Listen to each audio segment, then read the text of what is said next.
Guys வாங்க இன்னைக்கு எங்க வீட்ல எப்படி பிரியாணி சமைக்கிறதுன்னு பார்க்கலாம். கரெக்டான அளவெல்லாம் நான் அடுத்த வீடியோ போடும்போது அந்த வீடியோல நான் பிரியாணிக்கு உண்டான அளவை நான் சொல்றேன். இப்போதைக்கு தக்காளி, வெங்காயம், மல்லி, புதினா, பச்சை மிளகாய் இதெல்லாம் எடுத்து வச்சிருக்கோம். அடுப்பை பற்ற வச்சு அதுக்குண்டான சட்டியை வச்சு ஒரு 3 கிலோ போல் ஆக்கலான்னு ரெடி பண்ணியிருக்கோம்.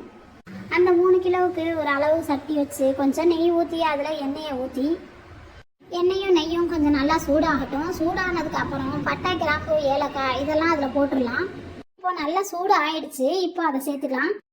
பட்டை, கிராம்பு போட்டதுக்கப்புறம் அது கொஞ்சம் பொரிஞ்சதுக்கப்புறம் நம்ம அறுத்து வச்ச வெங்காயத்தை அதில் கொட்டிடலாம். வெங்காயம் நல்லா ப்ரௌன் கலரில் மாறுற வரைக்கும் நல்லா வதக்கி விட்டுக்கலாம்.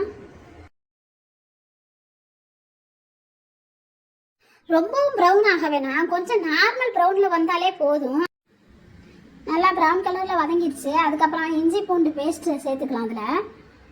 அதை சேர்த்து அது கொஞ்சம் நேரம் அந்த பச்சை வாடை போகிற வரைக்கும் வதக்கி விட்டுக்கலாம். வதக்கி விட்டதுக்கப்புறம் நம்ம கட் பண்ணி வச்ச தக்காளியையும் அதில் சேர்த்துக்கலாம். சேர்த்து நல்லா வதக்கி விட்டுக்கணும். நல்லா தக்காளி வதங்குற வரைக்கும் கொஞ்சம் நேரம் வெயிட் பண்ணுங்கள். தக்காளி வதங்கினதுக்கப்புறம் மிளகாத்தூள் அதில் சேர்த்துக்கலாம். மிளகாத்தூளை சேர்த்து அதையும் கொஞ்சம் நல்லா வதக்கி விட்டுக்கலாம். அதுக்குள்ளே மல்லி, புதினாலாம் கட் பண்ணி வச்சுருந்தோம் இல்லையா, அதையும் சேர்த்து பச்சை மிளகாய் சேர்த்து கறியையும் போட்டு வதக்கி விட்டுக்கலாம்.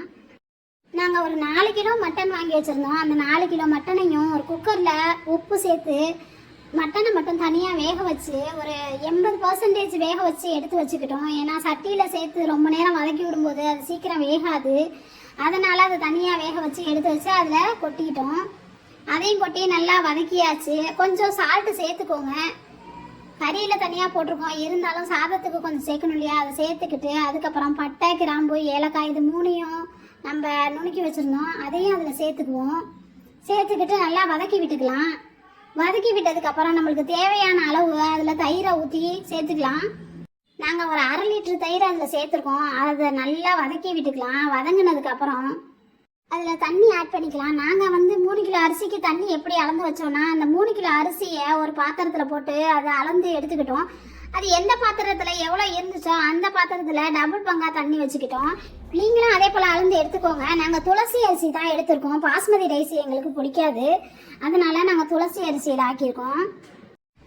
அதை நல்லா கலக்கி விட்டுட்டு மூடி போட்டு மூடி வச்சுக்கலாம். மூடினதுக்கப்புறம் ஒரு கொதி வந்தோடனே அதை திறந்து பார்த்து நாங்கள் 2 லெமனை புழிஞ்சு வச்சுருந்தோம். அதையும் அதில் ஆட் பண்ணி நல்லா ஒரு பெரட்டி விட்டு கொஞ்ச நேரம் மூடி போட்டு கொஞ்சம் ஓரளவுக்கு தண்ணி வத்துற வரைக்கும் வச்சுக்கலாம்.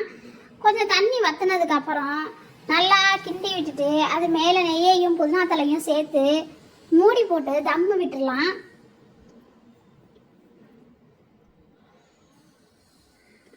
ஒரு 1/2 மணி நேரம் அது தம்மில் இருக்கட்டும். அதுக்கப்புறம் திறந்து பார்த்தாக்க நம்மளுக்கு சுவையான பிரியாணி ரெடி ஆயிரும். நீங்களும் இதே போல் செஞ்சு பார்த்துட்டு நல்லா இருந்தால் கமெண்ட் பண்ணுங்கள்.